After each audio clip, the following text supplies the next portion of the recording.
So yun, nakatatlo tayo eh, no? Solid.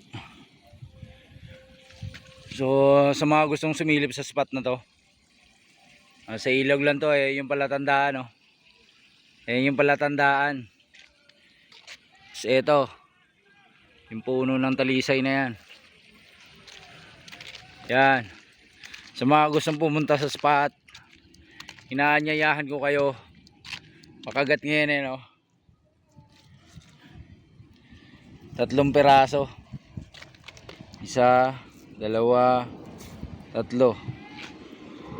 So nasa 2 kilo yan. Punta na, punta. Walang bayad. Yung gawin nating baitcaster, yan kay paring Eman. So hapon na gamit nating lure ito. So yung hagis ko dyan lang, oh.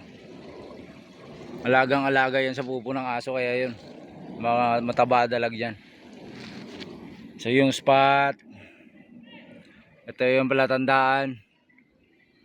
So silip lang, silip. Diretso lang sa tulay. Ayoko lang pumukol, nakatatlo na ako.